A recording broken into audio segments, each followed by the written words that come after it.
In this video, we're going to talk about 5 different mistakes that I've made while building guitars and what I did to fix them, so stick around.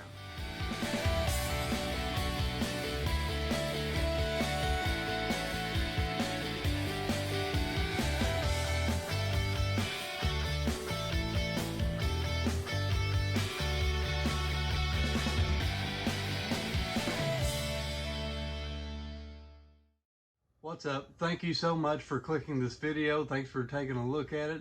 Every like, every comment, every view, every minute watched helps me out so much. My name is Braxton Whitaker here with Wildflower Guitar Co. And if you haven't already, go ahead and hit that subscribe button and hit the bell notification so you're notified when a new video is uploaded. Today we're going to talk about 5 different mistakes that I've made while building guitars and what I did to fix those 5 mistakes. Whenever I build guitars, every single build is a new learning experience. Every challenge that every build faces is something that I can overcome and learn off of and build off of. So we're going to talk about that a little bit today. This video may be for somebody who's just starting out building guitars, or maybe you're wanting to get into building guitars. Either way, this video hopefully will help you. You can learn from my mistakes so you don't have to make the same ones. So we're going to compare 2 different bodies today. We're going to compare this body, the second body that I ever made out of pine, completely out of pine. We're going to compare this one right here, and we're going to compare my latest build that I'm currently working on. And it's this solid walnut Stratocaster body. So these 2 bodies are very different. They're different not only in shape and size, but they're different in quality as well. And that's what we're going to talk about a little bit today. So the very first mistake that we're going to talk about is knowing how to choose the right lumber. So I'm not knocking pine bodies. My next build is going to be out of pine. So I'm really looking forward to that one. But this pine body, I did not choose the right lumber. And I'm going to get into that a little bit with you here. This body is made out of 2 2x6s. So they're about 2 inches thick and about 6 inches wide. So this piece right here and this piece right here are actually 2 2x6s that I cut, glued together, and jointed them and made them into one solid piece. On the piece in the front, it's actually made of about 5 or 6 different pieces of pine pallet lumber. So you can build guitars out of reclaimed lumber, but when you do, you have to know that you're choosing the right materials. So why do I say this was not the right material? This is why, and I'm going to break it down for you. All in all, this body is held up pretty good. I built it about a year ago, and for the most part, you know, it's got some nicks and scratches here and there because pine is a lot softer wood than something like the walnut. So it's not going to be as durable and it's not going to hold up quite as good. But the main reason I say that this lumber was not really the best lumber to be working on is because down here at the bottom, it's over the year has dried out even more. And it's got a really big crack down here on the very bottom edge that goes down into the back half of the body, and it comes about here to the middle. When you're building guitars, just like building anything else, you want them to be very strong. You want them to be durable. All in all, it's solid, but I don't like that it's split. The split makes me really nervous. It's something that probably, you know, isn't going to affect it all that much, but it's just enough to make me a little bit uneasy, and it's just enough for me to notice, really. Now, comparing this pine body made out of scrap lumber to this walnut body, walnut's a lot thicker. Walnut's going to be a lot denser. It's going to be a wood that's going to hold up even longer. And this body right here, I don't look for it to split at all because it's made with a really solid, dense wood. It was good and dry whenever I first started working with it, whereas the lumber was still wet on the other body. And, you know, it's just a guitar that I think is going to last a lot longer for me or for somebody that buys it, or if I give it away, whatever the cause may be. However, whatever happens in this guitar's life, it's going to hold up and be a lot more durable. So that's the first mistake that I made, not picking the correct lumber. Once again, you can use pine. Pine is good. I plan to use pine in my next build, but I'm going to use a better grade of pine than what I did on this one. So the second thing we're going to talk about today is the pickup cavity depth. So once again, this was about my second guitar build. And so the pickup cavity here is actually not routed out enough for the pickup to sit in like it's supposed to.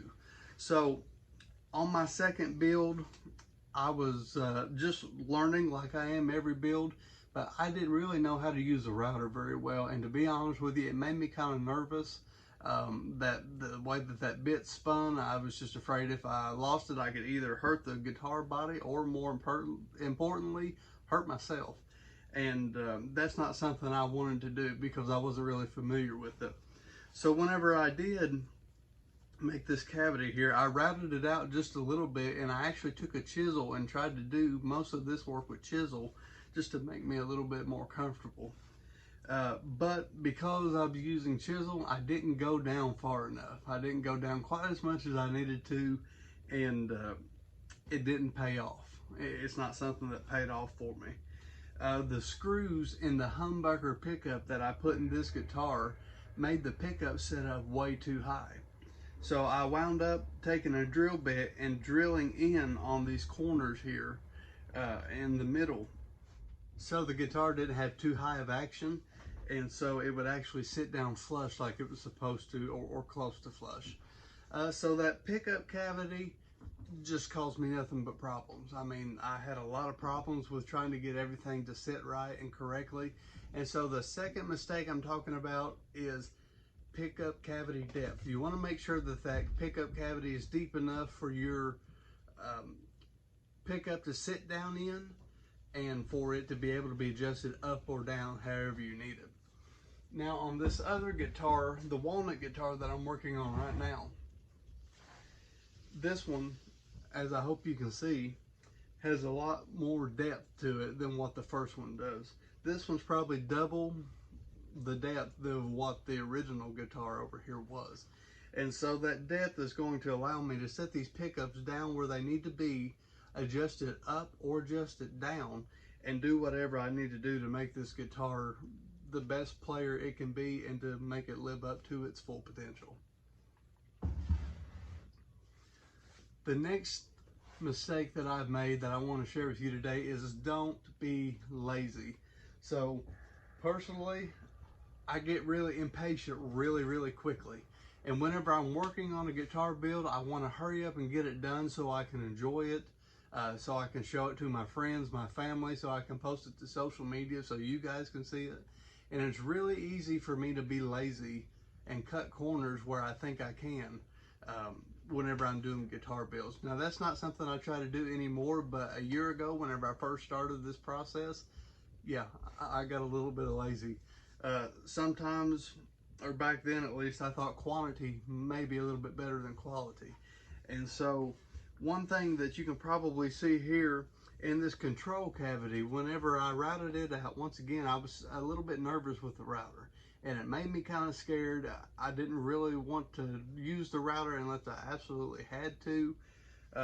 Did a lot of chisel work here. Here, I really couldn't do the chisel work because, once again, I'm impatient and I did not want to take the time to do all that with the chisel. So I used the router and did about, I'd say about a 3/8 route right through here and got the rough shape of it. Then whenever I went to set in my knobs and everything that I put in this guitar, it wasn't deep enough. So instead of taking the router and actually routing out like I should have, and making the whole thing deep and accessible for those components, I just routed out this circle right here. And that worked for the knobs and everything, the switch, whatever I put in it. Routing that circle out worked, and it made it okay, but it's not really the best way to do it. It's not the cleanest look. If you ever take the cover off of it like I have right here, you can see all that nastiness and all that, the bad lines, and it's not a good look. Then when it came to the input jack was actually in this cover as well. And once again, instead of taking the router and routing out like I should have and doing it like I was supposed to, I took a drill bit down here and actually drilled a little hole right here so the input jack in could go in deeper and do what it needed to do to connect. Another part about this one where I got a little bit lazy was back here on this back. Now this comfort curve is supposed to be a curve as you're holding the guitar that goes on the body and makes it a little bit more comfortable as you're playing it and as you're holding it. Bad part about this comfort curve is not very comfortable. It's really rough. It's got a lot of grit to it, and it's not something that feels good. It's not comfortable. And that's another thing that I could have done better is sandpaper. I should have sanded this down, got it nice and smooth, started at a low grit paper with really coarse and went up numbers and got it to where it was nice and smooth before I ever thought about staining this body. If you were here in person, you could see there's some spots around here that are really rough and spots that just don't look very good. So that's another thing on this one that I could have done. Now, on my walnut guitar build that I'm doing right now, you can see that the pickup cavity here is nice and straight. Everything's good. I do need a little bit more cleanup around this edge and around the neck pocket, which I will do with the chisel later because I like that to be nice and precise. But as far as the shape of the pickup cavity and the control cavity down here at the bottom, even the input cavity here in the bottom for the tremolo, all of it is nice, sharp, crisp lines.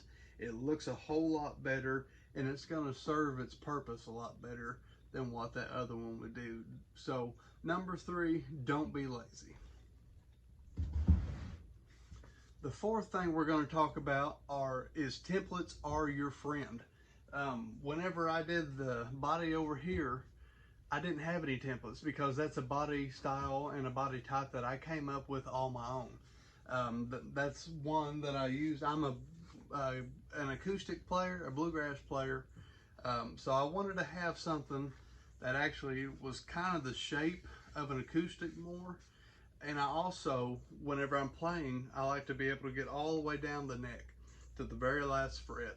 And so I wanted the cutaway to be extreme. I wanted to be able to get my hand in there comfortably, hit that last fret, but it also feel like an acoustic guitar. So there were no templates whenever I built this thing. It was all pretty much drawing it out, doing it by hand, doing it by memory, seeing what I liked, which is fine. You can do that, but you know, it makes it a little bit harder to get everything precise like you need it to be. Once I started the Strat build, I do have these templates. If you don't have templates to build guitars, I do recommend getting them. You don't have to have them to build, but it's going to make your life a lot easier. It's going to make it to where, you know, your process is going to be more fun, more productive.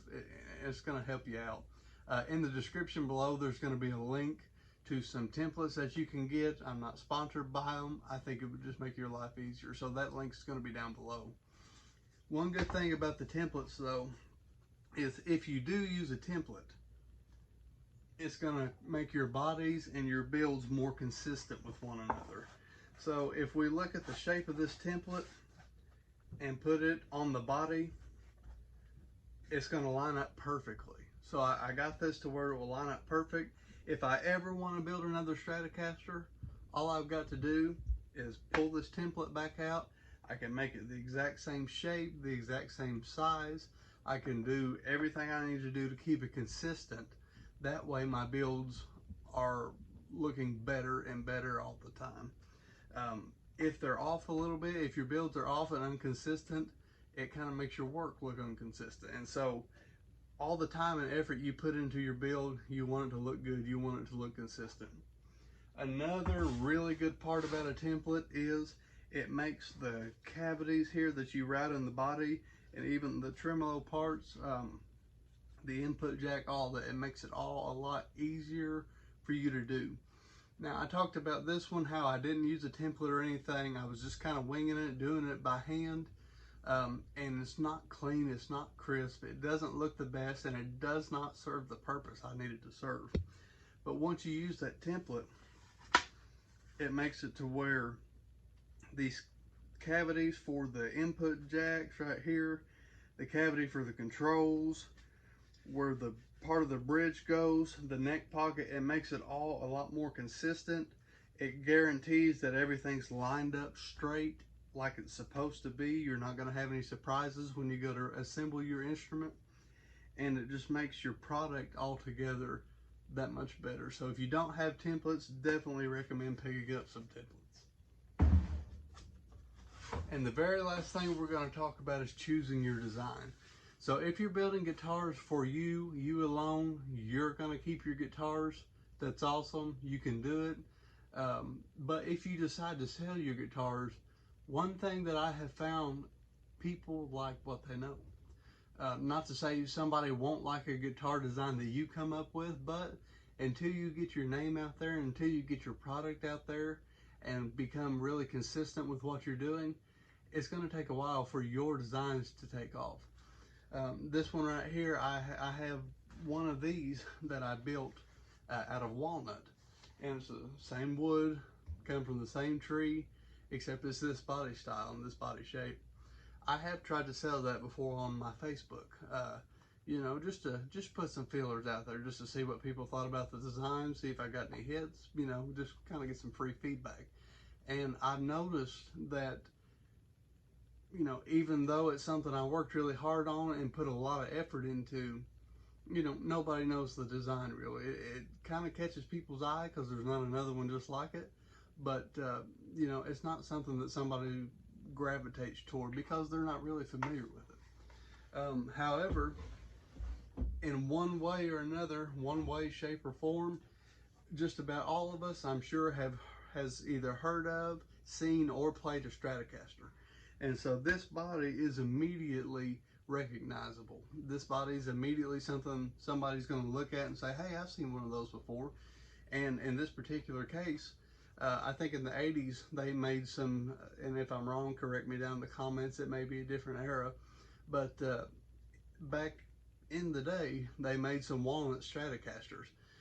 But you don't see a lot of those floating around anymore because people that got them want to hang on to them typically. And so if I were to put this one on Facebook versus the walnut that's like that one on Facebook, there's a good chance that this would catch somebody's eye a lot quicker than what the other one would, because people know these and are familiar with them.